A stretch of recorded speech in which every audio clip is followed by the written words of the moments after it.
A lot of different periods. I thought it was good practice. Stuff that shows up in the game regularly.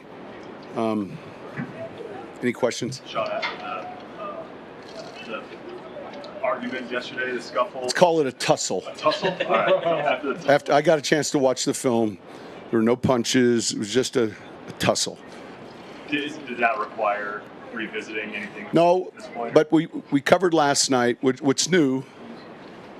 From an officiating standpoint, this is our first season where they can go to replay in New York and remove a player. So with that being the case, it's going to be hard to be the guy that gets, the first jab. They're going to be able to go to replay and get it right. And so we discussed that. We had examples of shoving, and then, the officials just getting bumped, you're ejected. There's, all of it we kind of covered, especially with the replay now being changed, and it'll be the first season we have that. Do you wait with a new rule like that? Do you wait until it's applicable to show the team that, or Well, it's something they just need to know how it's going to be officiated, and look, every one of these games. I said to him last night, let me know the game where we're fighting, and then obviously then we're not as concerned about winning that game. And then, I'll kind of measure up the head coach and see where we go. And, we can all get ejected, but the games are too important. What are you looking for Bo this game as far as playing time along with the other? So tonight we'll do the rolls, but he'll play. We'll look at the pitch count. Maybe similar to last week for him with that, 14 snap count. And when we do that tonight, we go through each phase and who might be the early outs and then who might play a little bit more. A lot of it's based on, maybe like last week we had a few linemen out, so we knew we were going to have to go a tick longer. We'll do that tonight. Sean, have you determined how you're going to handle your backup quarterbacks in terms of who going in after Bo? We haven't met on that. We'll get all of them in. You used Throckmorton a bit in New Orleans, one training camp at center. What do you think of his ability at that position? How's he doing? Well, when you're a backup lineman, your flex,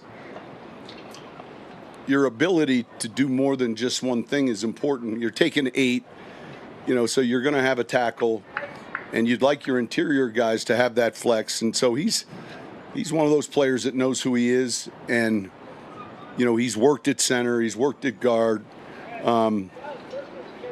That's helped him play, as long as he's played to this point.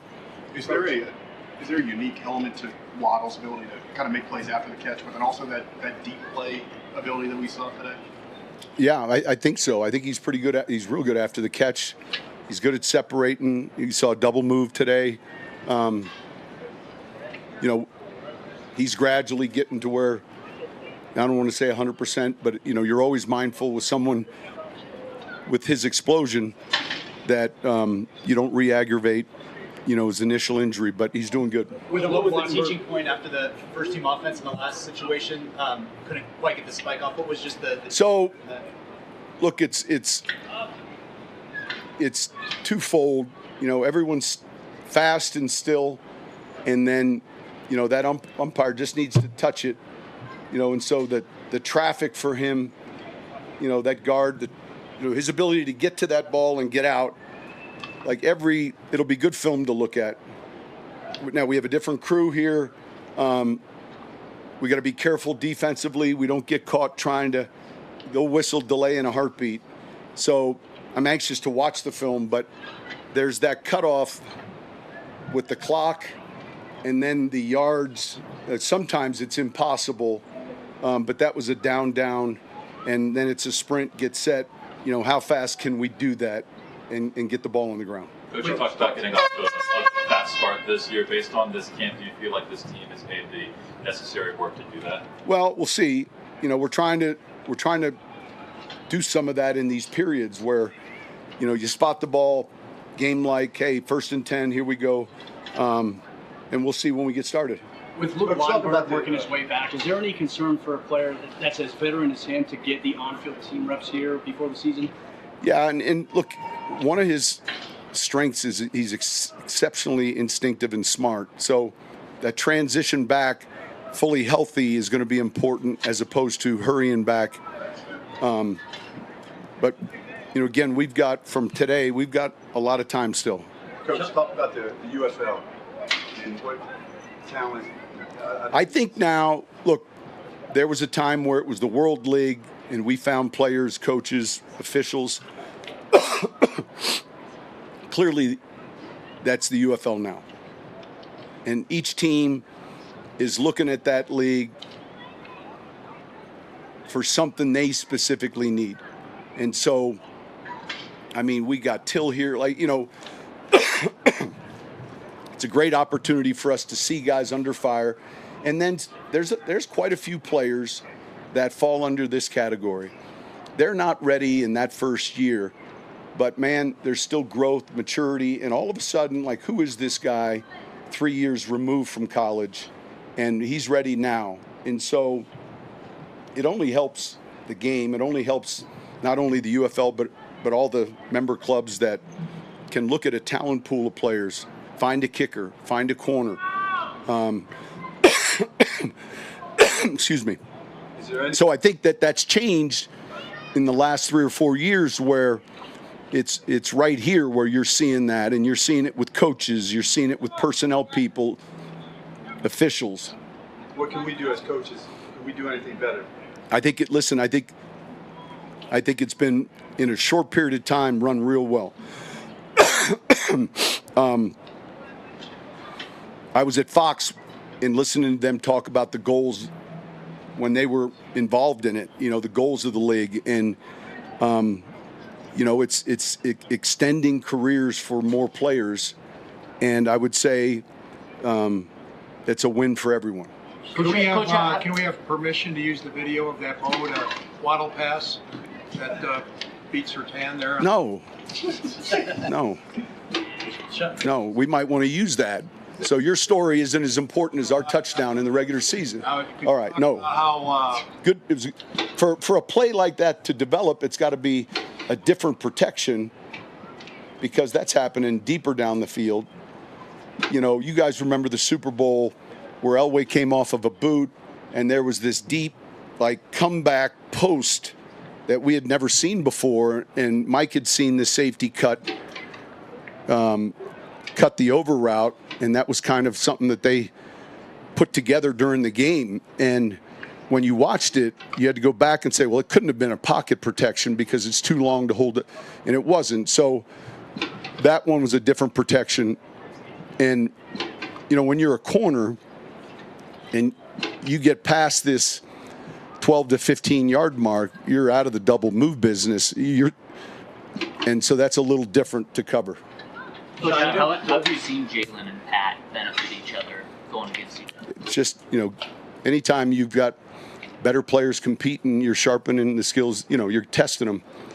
And so, look, they've got, the group has tremendous respect for each other, and it makes both parties better. Sean, to that point, the Packers sound like they are playing starters, some in Jordan Love. So I guess how much more beneficial is it when you do have the run good for however long? Well, we knew last week, I think Atlanta was going to go 10, 11 reps. We were going to go 14 or 15. I haven't seen that yet, but yeah, it's good.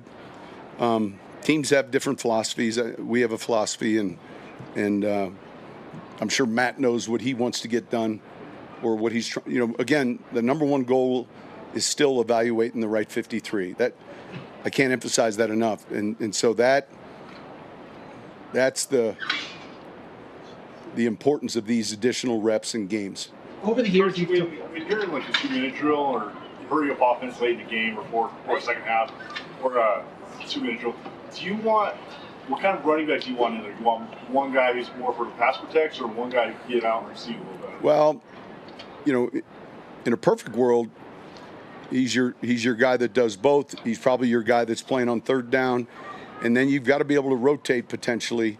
What happens sometimes, normally in a 2-minute drill, there's on average 2 plays that get called at the line.